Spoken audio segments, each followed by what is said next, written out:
오늘은 개신교가 탄생하게 된 중요한 계기가 됐던 종교개혁 기념주일입니다. 유럽의 중세시대에 특별히 15세기부터는 당시의 교황청과 교황과 또 황제로 인한 이 권력과 또한 당시에 교회가 세상의 권력의 중심이 되면서 교회가 그 빛을 잃고 또 온전한 교회의 모습을 보여주지 못하고 또한 성도들 역시 온전한 그리스도인의 삶을 살지 못하는 그런 어둠의 시대, 암흑의 시대를 지나고 있었습니다. 이러한 때 하나님께서 택하신 사람들에 의해서 이제 종교개혁의 운동이 시작됐습니다. 독일뿐만 아니라 스위스, 영국, 체코, 프랑스 등 유럽 각지에서 여러 인물들에 의해서 산발적으로 개혁 운동이 시도되고 있었습니다. 그러나 그 개혁 운동은 큰 흐름으로 이어지지 못했어요. 심지어는 마틴 루터의 종교개혁 100년 전에 체코의 얀 후스라고 하는 성직자도 거의 똑같이 루터가 외친 것과 거의 동일한 그런 개혁을 외쳤지만 그는 결국 화형당하는 순교로 끝을 내고 개혁의 불은 일어나지 않았습니다. 이제 하나님께서 때가 되셔서 이제 루터를 통해서 독일의 마틴 루터를 중심으로 해서 가톨릭 교황청에 대한 신학적 반성과 또 개혁 운동을 통해서 유럽 전역이 개혁의 불길이 급속도로 번져나가게 됐습니다. 1517년 10월 31일 비텐베르크 대학의 성교회라고 하는 교회 정문에 마틴 루터는 당시의 신학교 교수로서 성직자로서 잘못된 신학과 특별히 당시에 교황청에서 시행하고 있는 면죄부 판매에 대한 이런 잘못된 신앙의 모습을 한번 토론해보자라고 하는 의도를 가지고 95개조의 항의문을 그것에 붙였습니다. 사실 루터는 당시에 그 95개조의 항의문을 붙이면서 그런 신학자로서 성직자로서 같이 한번 이야기하고 토론하면서 이 문제를 좀 개선하고 고쳐나가고 다시 온전한 신앙으로 또 온전한 교회 모습으로 회복되기를 원해서 이 일을 시작했는데 하나님께서는 그런 마틴 루터를 통해서 강한 개혁의 불을 지폈습니다. 루터는 예상하지 못했습니다. 자기가 붙인 이 95개조의 항의문이 전 유럽을 새롭게 하고 기독교를 새롭게 하고 교회를 새롭게 하게 하는 불씨가 될 줄은 꿈에도 생각 못했어요. 바로 하나님의 계획 속에서 하나님의 섭리하심 속에서 성령의 역사하심 속에서 종교개혁의 운동이 일어나게 된 것입니다. 그래서 루터를 비롯한 종교개혁자들은 그들의 이 종교개혁 운동의 중심을 이제 5가지의 큰 주제로 종교개혁 운동을 이끌어갔습니다. 첫 번째는 오직 성경으로, 라틴어로 솔라 스크립투라. 기독교 신앙의 근거와 최종적인 권위는 성경에 있다는 거예요. 성경 외에, 하나님 말씀 외에 그 무엇도 우선되어서는 안 된다는 겁니다. 물론 교회에도 규범이 있고 질서가 있고 전통이 있고 관습이 있지만 다 그것은 하나님의 말씀 안에서 하나님의 말씀에 의해서 이루어진 것이지 절대로 하나님의 말씀 성경을 앞서서는 안 된다는 거죠. 두 번째는 오직 믿음으로 솔라 피데, 하나님의 은혜를 경험하고 믿는 자가 영생을 얻고 믿는 자에게 구원이 임하는 거예요. 믿음으로 우리는 이제 구원받은 성도로 행합니다. 그래서 믿는 자의 삶을 살아가죠. 교회에서 충성하고 봉사하고 이 땅 가운데서 소금처럼 빛처럼 사명을 감당하죠. 하지만 충성한 것 때문에 구원받는 게 아니고 내가 행한 것 때문에 구원 얻는 것이 아니라 믿음으로 구원받고 구원받은 은혜를 가지고 우리는 섬기는 것이죠. 순서가 바뀌어서는 안 돼요. 그래서 믿음이 우선돼야 되는 거예요. 행함으로 공로로 구원받지 않는다는 것입니다. 세 번째로 오직 은혜로 솔라 그라치아, 은혜만이 우리를 구원할 수 있다. 하나님의 은혜가 있기 때문에 우리가 예수 그리스도의 십자가의 은혜로 구원을 얻을 수 있다는 것이죠. 이 땅에 은혜를 통하지 않고서는 하나님 앞에 나올 수가 없어요. 하나님이 은혜를 주기 때문에 우리가 하나님 앞에 나올 수 있고 예수 그리스도의 대속의 은혜를 얻게 된 것이죠. 뿐만 아니라 그 은혜는 조건적인 은혜가 아닙니다. 무조건적인 은혜예요. 하나님의 무조건적인 은혜가 있기 때문에 이 세상의 모든 사람들이 다 구원을 얻게 되는 것이죠. 네 번째로는 오직 그리스도로, 솔라 크리스토스, 예수 그리스도 이름 외에는 구원의 길을 낼 사람이 없습니다. 오직 예수 그리스도만이 우리에게 구원자가 되시고 예수 그리스도의 이름으로 기도할 때 우리의 기도가 하나님 앞에 상달되고 예수 그리스도의 이름을 믿는 자만이 구원을 얻을 수 있다. 예수의 이름밖에 없다. 그래서 예수님의 이름을 우리 찬양하고 예수님의 이름으로 기도하는 겁니다. 마지막 다섯 번째는 오직 하나님께 영광을, 솔리데오 글로리아, 교회와 성도의 신앙을 통해서 우리는 하나님의 은혜를 경험한 자로서 모든 영광을 하나님께 돌려야 됩니다. 어느 누구도 그 무엇도 하나님의 영광을 가로채서는 안 되는 거예요. 자기 이름이 높아지고 자기의 자랑을 앞세우는 사람은 결국 하나님의 영광을 가리는 사람이다. 당시의 캐톨릭의 교황청은 때로는 하나님보다 더 큰 권력과 더 큰 힘을 가지고 교회를 통치하고 세상을 다스리려고 하는 그런 잘못된 야욕을 가진 그런 모습이 보여졌어요. 이것에 대해서 루터는 잘못됐다고 비판하는 것입니다. 바로 하나님의 영광을 가려서는 안 되는 것이다. 그래서 교황의 권위가 높아지고 주어진 권력과 힘이 많아짐으로 인해서 결국 교회는 타락하게 되었고 교회는 빛을 잃게 되어서 우리가 중세 시대를 암흑시대요 흑암의 시대라고 말하는 것입니다. 바로 이러한 때에 다시 한번 하나님께서 새 은혜를 주시기 위해서 종교개혁을 통해서 교회를 갱신해 주셨습니다. 새롭게 해주셨습니다. 그게 바로 오늘 우리의 기독교 개신교가 된 것이죠. 종교개혁주를 맞이해서 다시 한번 우리들의 신앙과 우리들의 믿음이 기본을 잃지 않았는지, 본질을 잃지 않았는지 돌아보며 새롭게 되는 은혜가 있기를 간절히 축복합니다. 개혁은 영어로 리포메이션이라고 해요. 리포메이션에서 처음에 접두어 RE는 다시라는 뜻이죠. 다시라는 의미를 가지고 있어요. 그 포메이션은 다시 새롭게 만드는 원래 모습을 되찾는 거예요. 그래서 개혁은 뭐냐면 혁명과 다릅니다. 여러분, 혁명은 레볼루션, 이전의 것을 완전히 버리는 거예요. 뒤집어 엎는 거예요. 이전의 것을 부정합니다. 이전의 것은 다 버려야 돼요. 하지만 개혁은 이전의 것을 버리는 거 아닙니다. 예전의 모습으로 다시 돌아가는 거예요. 원래의 모습을 되찾는 것이고 원래의 본질을 되찾는 것이 개혁이지 이전 것을 다 부정하고 버리는 게 아닙니다. 우리가 개혁한다고 해서 이전에 잘하고 있는 것, 전통과 교회의 원래의 모습을 버리라는 말이 아니에요.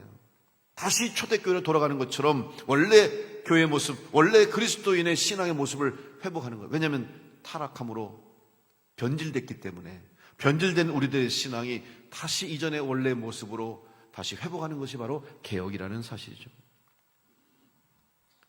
교회의 성장과 성숙은 바로 이 기독교의 신앙이 근본이 회복돼서 뿌리가 건강해지고 건강한 뿌리에서 열매를 거두듯이 우리의 신앙이 먼저 본질을 회복할 때 이 땅 가운데서 주님이 세우신 교회와 성도로서 풍성한 열매를 맺게 될 줄로 믿습니다. 우리 교회가 주님이 원하시는 교회, 진정한 주님의 교회가 될 수 있도록 여러분의 신앙과 믿음이 하나님의 말씀 안에서 예수 그리스도의 십자가의 은혜로 충만하시기를 바랍니다. 날마다 그리스도를 본받아 새롭게 변화되는 진정한 그리스도인으로 성화되는 믿음의 길을 걷게 되시기를 바랍니다. 이것이 바로 오늘 우리 교회를 향하신 하나님의 뜻일 것입니다. 변질되지 않도록, 그리고 교회의 원래의 모습을 잃어버리지 않도록 다시 한번 우리는 날마다 새롭게 되는 은혜를 힘입어서 우리 교회가 주님이 보시기에 아름다운 교회로 성장, 성숙하게 되기를 간절히 축복합니다. 오늘 사도행전을 우리가 지금 살펴봅니다. 사도행전을 관통하는 복음의 능력은 오직 예수 그리스도를 통해서 주시는 성령의 능력이라고 말할 수 있습니다. 성령께서 인도하시는 대로 이끌림을 받은 믿음의 성도들의 기록이 바로 사도행전입니다. 성령께서 지시하는 곳으로 순종하며 갔습니다. 성령께서 주신 말씀대로 선포할 때 만나는 사람들 통해서 구원의 역사가 일어났습니다. 다 성령께서 인도하심에 따라서 모든 게 이루어졌어요. 사도들의 계획이 아닙니다. 사도들의 생각이 아닙니다. 성령께서 인도하심에 따라서 가는 곳마다 하는 일마다 성령의 능력과 역사가 일어났습니다. 그렇다면 성령께서 인도하시고 성령께서 역사하시는 일이라면 문제가 없어야 되지 않겠습니까? 아무런 문제와 걸림돌과 어려움이 없이 그저 형통하고 순탄하고 대로를 걷는 것 같은 그러한 일이 복음 전도의 역사 가운데 제자들과 성도들의 신앙의 길 가운데 있어야 되는데, 여러분 사도행전뿐만 아니라 성경에 기록된 모든 복음 전도자의 삶을 보면 고난이 있고 어려움이 있고 장애물을 만나고 문제를 만나는 것을 보게 됩니다. 왜 성령께서 인도하시는데 이런 문제를 주실까? 왜 어려움을 주실까? 왜 시험을 주시고 환난을 주실까? 이해되지 않을 때도 있어요. 우리가 계획한 것이 아닌데 하나님의 계획 속에 왜 이런 문제들이 생길 것인가? 중요한 것은 그 과정 속에, 그 단계 속에 하나님께서 주시는 시험과 어려움과 때로는 걸림돌이 오히려 하나님의 계획을 이루어가는 과정이라는 사실을 깨닫게 됩니다. 특별히 그 과정 속에는 영적인 싸움이 있습니다. 영적 전쟁이 있습니다. 왜 영적 싸움이 일어나는가? 하나님의 능력이 부족해서인가? 성령의 능력이 부족해서인가? 아닙니다. 영적 싸움을 통해서 또 영적 전쟁을 통해서 우리는 하나님의 역사를 더 분명하게 깨닫게 되는 은혜를 경험하게 됩니다. 다시 말하면 구원의 역사가 일어나는 곳에는 반드시 마귀와 사단의 방해가 있다는 사실이죠. 그러나 마귀가 방해하고 사단이 역사해도 반드시 하나님의 역사는 이루어지고 하나님의 능력은 승리하게 된다는 사실이죠. 베드로를 비롯한 제자들이 성령 충만해서 복음을 전하고 병든 자를 고치고 구원의 능력을 행할 때마다 방해하는 사람들과 사건들이 있었습니다. 그럼에도 불구하고 제자들과 성도들은 복음 전하는 일을 멈추지 않았습니다. 사도행전 8장에 보면 스데반이 순교한 이후에 예루살렘 교회가 성도들이 큰 박해를 경험하게 됩니다. 박해로 인해서 유대와 사마리아 모든 지역에 뿔뿔이 흩어지게 됐습니다. 사울은 교회를 잔멸하기 위해서 성도들을 잡아 가둡니다. 집집마다 쳐들어가서 남자와 여자를 막론하고 다 성도들을 잡아 옥에 가두었습니다. 성도들은 이 일로 놀라서 도망칩니다. 핍박을 피해 사방으로 흩어졌습니다. 그러나 오히려 흩어진 곳에 복음의 씨앗이 뿌려지게 됐어요. 빌립은 사마리아 성으로 들어갔어요. 그리고 그곳에서 복음을 전했습니다. 그런데 당시에 유대교의 입장에서, 유대인들의 입장에서는 이방 땅, 그것도 사마리아 땅에 들어간다고 하는 것은 상상할 수도 없는 일이에요. 왜냐하면 사마리아 땅은 저주받은 땅이요, 사마리아 사람들은 부정한 사람들이요, 하나님의 말씀에 순종하지 않은 사람들이기 때문에 그 땅에는 들어가려고 하지 않았고 그 사람들과는 접촉하지도 않으려고 했는데 어쩔 수 없이 박해로 인해서 흩어지고 도망하다가 사마리아 성까지 들어가게 됐어. 거기서 말씀을 전했더니 웬일입니까? 사마리아 사람들이 그의 복음을 듣고 놀라운 성령의 능력을 체험하게 되는 거예요. 더러운 귀신들이 도망가게 됐습니다. 중풍병자가 치유받았고 걷지 못하는 자들이 일어나 걷게 됐습니다. 놀라운 말씀의 능력, 성령의 능력들이 나타나면서 온 성이 하나님의 말씀으로 치유되고 회복되며 예수 그리스도의 복음으로 온 성이 기쁨으로 가득하게 됐다고 성경은 기록하고 있습니다. 생각해 보십시오. 만약 예루살렘 교회를 향한 핍박과 박해가 없었다면 제자들이, 사도들이 사마리아 갔겠습니까? 멀리 안디옥까지 갔겠습니까? 이방 땅으로 흩어졌겠습니까? 아니에요. 그저 안일하게 예루살렘 교회에 안주하고 우리들끼리 우리들만의 교회, 우리들만의 신앙을 외치면서 자기들 스스로만 신앙생활을 했을 거예요.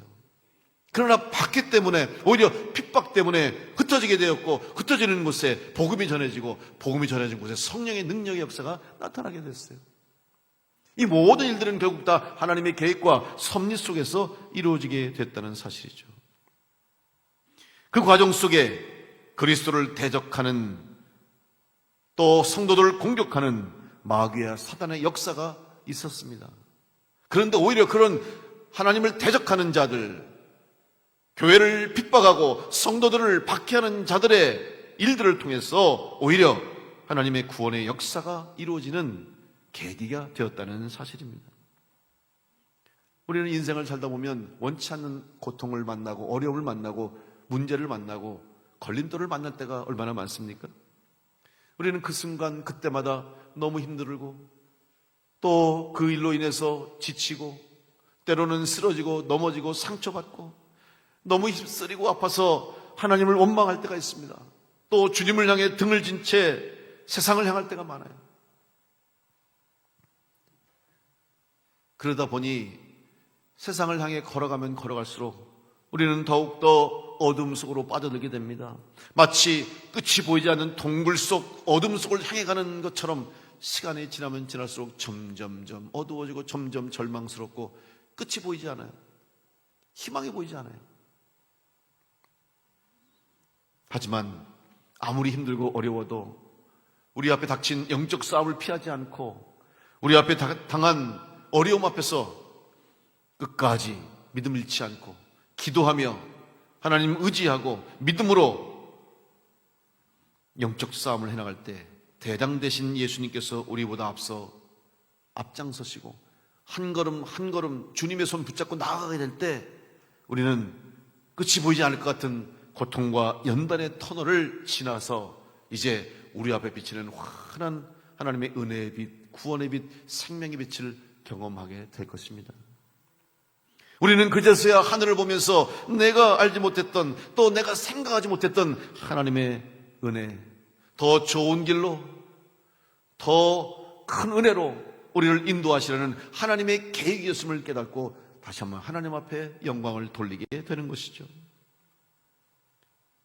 오늘 우리들의 삶 가운데 만약 여러분의 인생 신앙 가운데 문제가 있다면, 어려움이 있다면, 시험이 있고 환난이 있다면, 영적인 전쟁이 있다면 두려워하지 마십시오.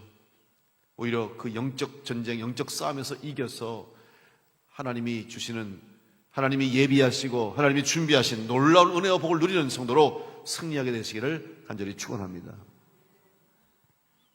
바나바와 바울은 오직 복음을 전하기 위해서 이제 구브로 섬에 살라미를 거쳐서 약 180km 떨어진 항인 바보항으로 향했습니다. 이 바보항에는 구브로 섬을 통치하는 로마 총독의 관저가 거기에 있었어요. 이것은 무엇을 의미하냐면 바로 이 바보항이 바로 이 구브로 섬의 행정 수도요, 행정적이고 실제적인 중심지라고 할 수 있는 것이죠. 바로 바나바와 바울이 그것을 향했다는 것은 효과적으로 효율적으로 복음을 전하는데 바로 가장 중심적인 도시로부터 복음을 전하겠다는 전략을 세웠던 것입니다. 그것에 도착해서 이제 바나바와 바울은 총독의 최측근인 유대인 마술사 바예수를 만나게 됩니다.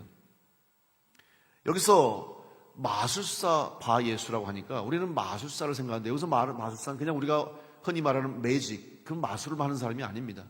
이 마술사는 헬라어로 마고스라고 하는 단어를 쓰고 있습니다. 근데 이 헬라어 마고스의 뜻은 마술사만 의미하는 것이 아닙니다. 박사나 마법사나 무당이나 점성술사, 해몽가를 일컫는 사람을 다 마고스라고 했어요.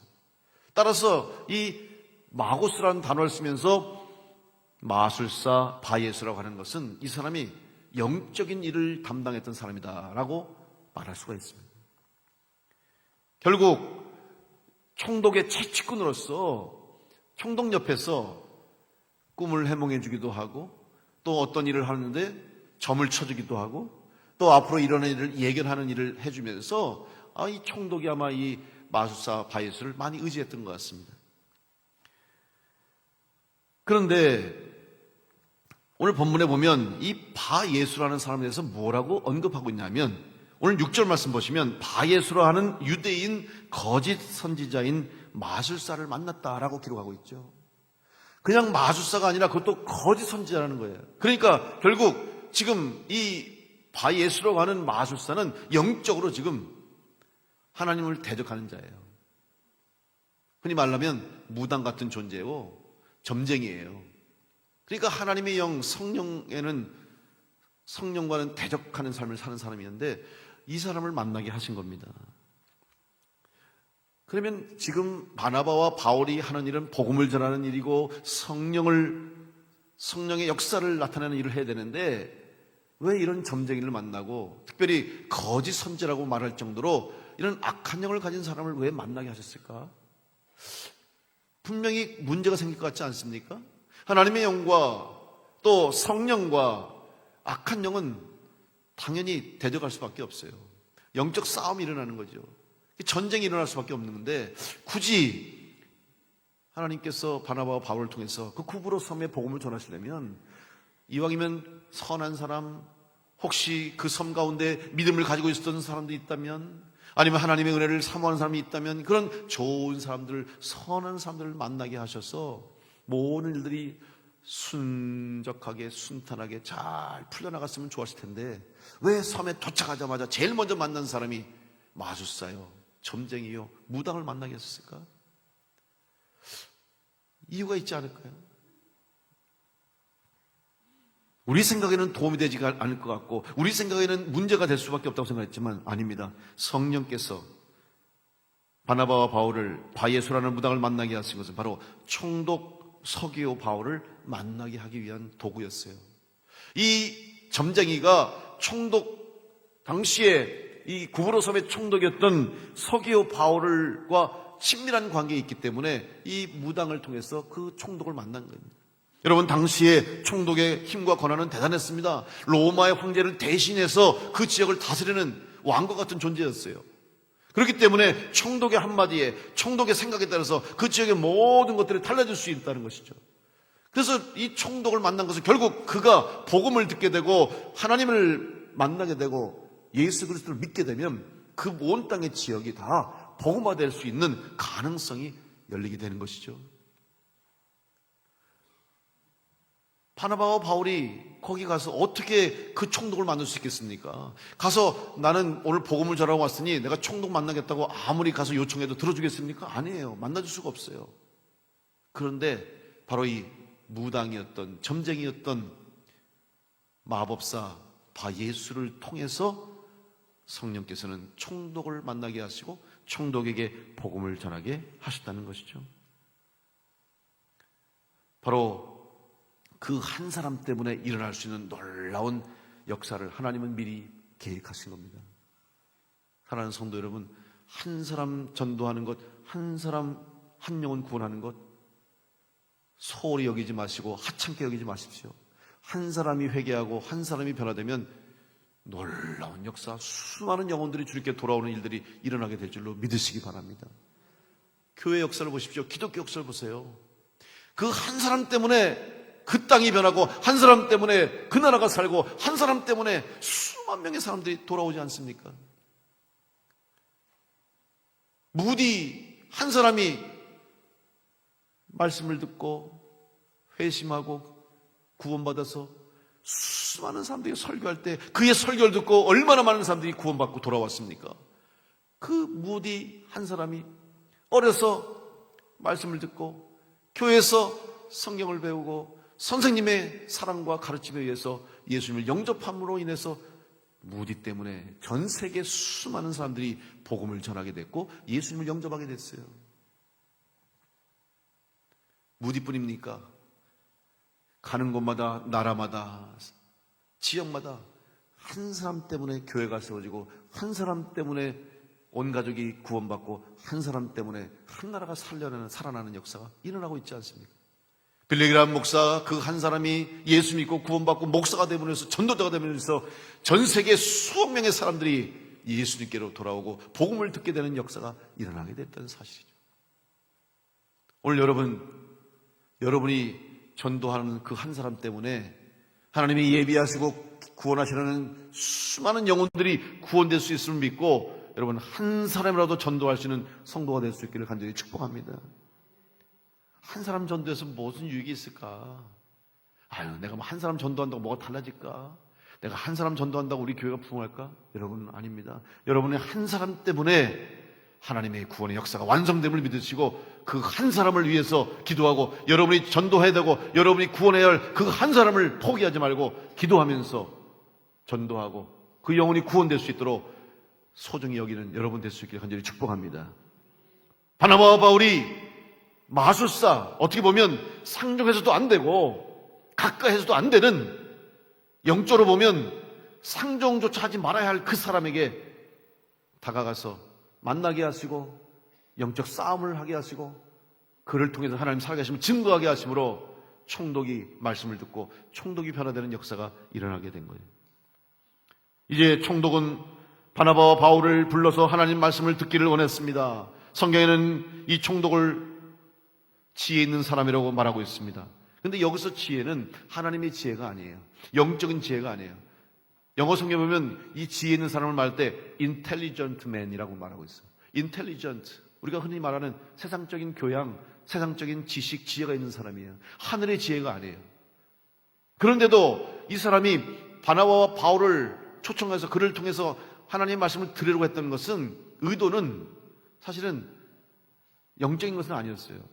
근데 당시의 로마 사회는 영적인 분위기가 어떤 분위기냐면 다신론이 지배했던 사회, 다신론. 그러니까 어떤 신이든지 그냥 나에게 유익이 되면 다 믿는 거예요. 이 신도 좋고 저 신도 좋고 그냥 다 믿는 거예요.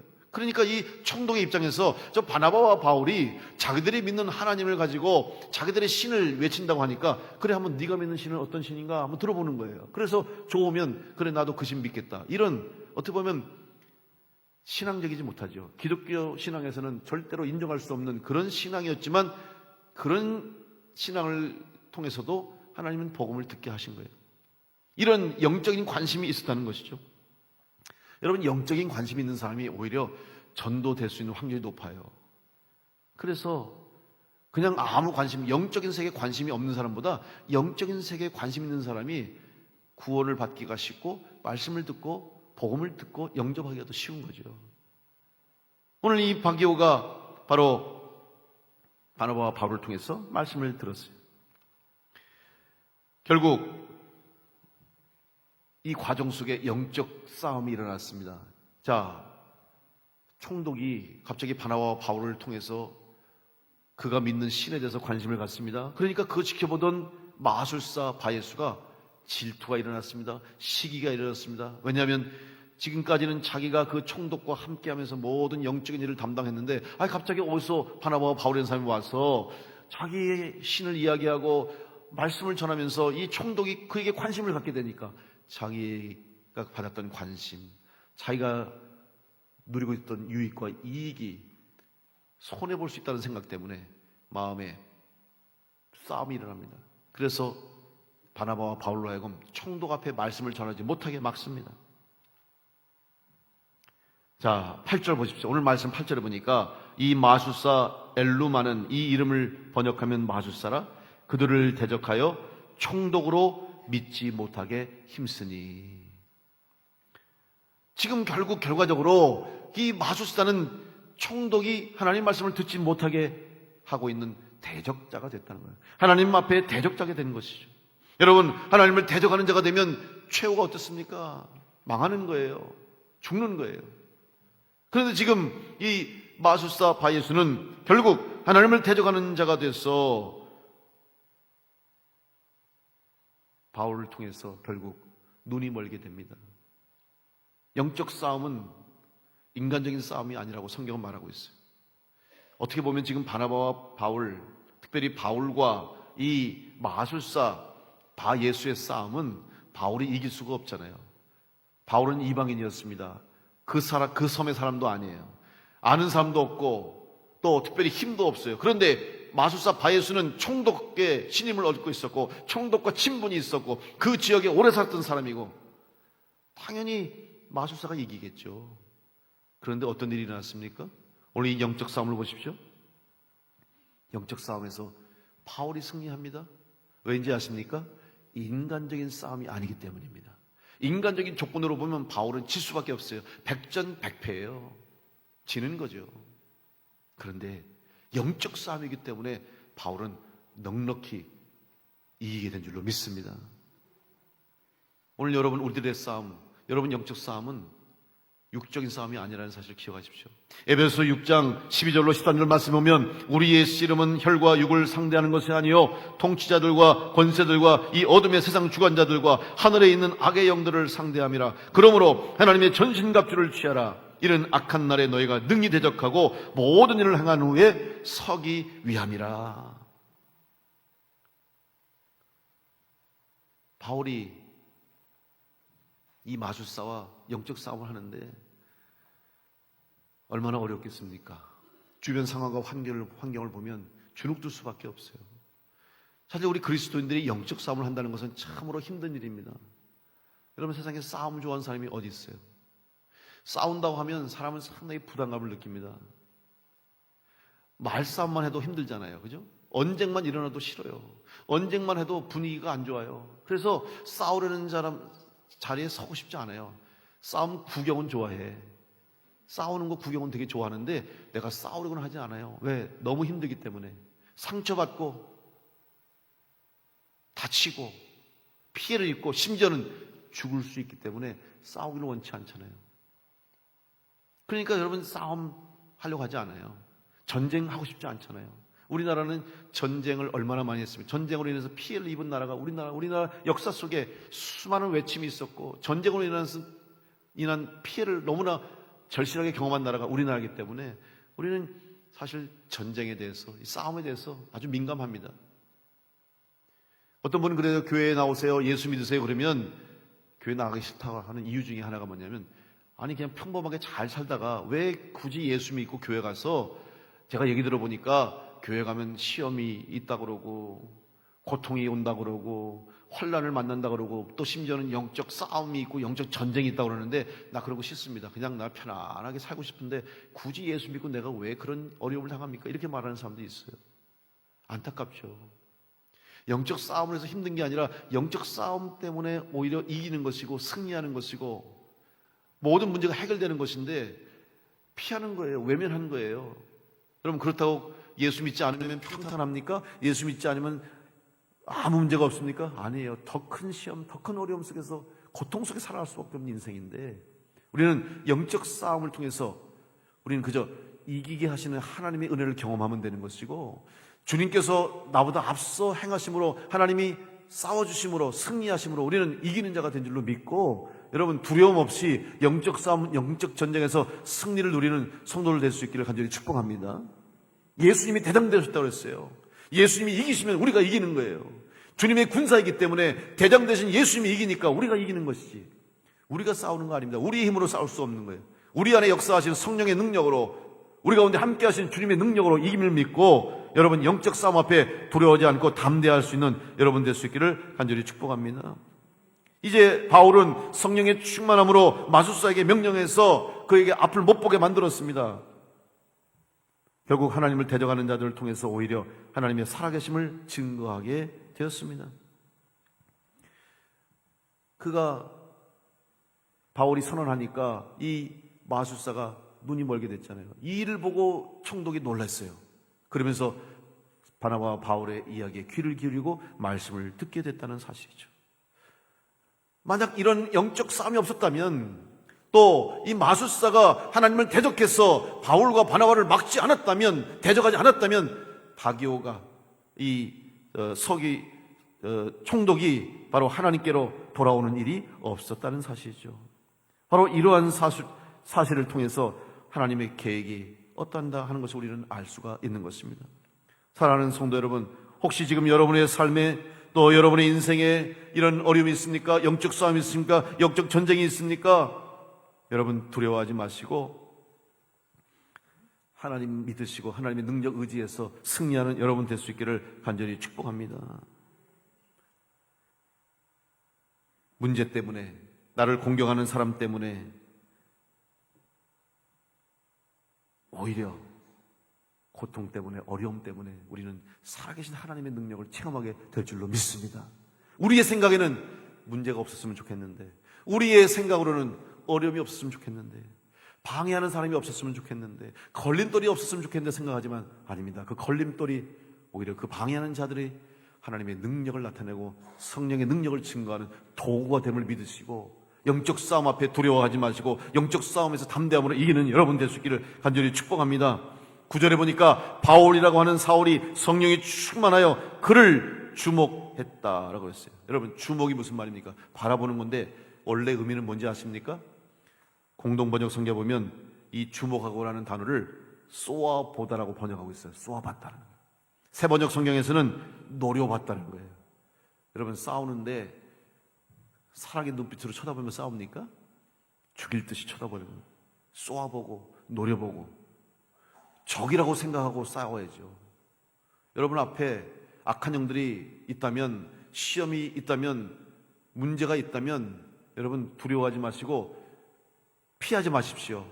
바라보고 노려보고 쏘아보고 하나님의 능력을 의지해서 이기는 자들 될 수 있게 간절히 축복합니다. 피하지 마세요. 영어 성경 뭐라고 번역했냐면 look straight 그랬어요. 바라보는데 직접 바라보는 거예요. 피하지 말라는 거예요. 왜 피합니까? 회피하면 지는 거예요. 여러분, 권투 선수가 상대방을 쓰러뜨리기 위해서는 상대방의 눈을 계속 쳐다보고 상대방의 움직임을 바라보면서 공격을 해야지 쓰러뜨리지, 먼 산 보고 이리저리 피하고 도망가다가는 KO 당하는 거예요. 우리 앞에 당한 시험 앞에서, 문제 앞에서, 영적 전쟁 앞에서 다가오는 악한 영들의 시험, 마귀와 사단의 역사 앞에서 주눅들지 말고 직접 바라보십시오. 그리고 노려보십시오. 쏘아보십시오. 그리고 하나님의 이름으로, 주님의 이름으로 나아갈 때 이기게 되는 역사가 있게 될 줄로 믿습니다. 그 믿음을 가지고 오늘 다시 한번 영적 싸움에서 이기는 성도가 되어서 하나님이 나와 함께 하심, 주님이 나와 함께 하심, 나를 대적하는 자들, 하나님을 대적하는 자들에게 하나님의 손이 역사하심을 믿고 그 하나님의 손을 바라보시기 바랍니다. 오늘 이 바울이 고백하는 것이 무엇입니까? 11절 말씀 보면, 보라, 이제 주의 손이 내 위에 있으니 내가 맹인이 되어 얼마 동안 해를 보지 못하리라. 바울이 선언하는 것은 뭐냐? 지금 주님의 손이 너한테 있기 때문에, 여러분, 하나님의 손이 성도에게 있으면 그 손은 구원의 손이요, 은혜의 손이요, 축복의 손이요, 사랑의 손이 될 줄로 믿습니다. 그러나 하나님의 손이 대적자들에게 있을 때는 그 손이 심판의 손이요, 저주의 손이요, 멸망케 하는 손이, 징계의 손이 됨을 믿고 우리는 그 하나님의 손을 붙잡고 나갈 때 반드시 이기게 될 줄로 믿습니다. 하나님의 뜻과 계획 앞에서 우리의 생각, 판단 때문에 여러분 포기하고 돌아서고 주저앉지 마시고 우리가 알지 못하는 크고 비밀한 일을 이루어 가시는 하나님의 역사하심을 기대하면서 기도하고 믿고 간구하고 성령에 순종하여 나갈 때 반드시 우리 앞서 행하시는 하나님의 능력으로 승리하게 하심을 믿고 우리 가운데 행하시는 하나님의 역사하심이 우리 교회를 통해서, 여러분을 통해서, 여러분의 가정을 통해서, 삶을 통해서 이루어감을 믿고 다시 한번 성령의 충만한 은혜로 이 땅 가운데서 믿음으로 승리하는 복된 성도들 다 될 수 있기를 간절히 축원합니다.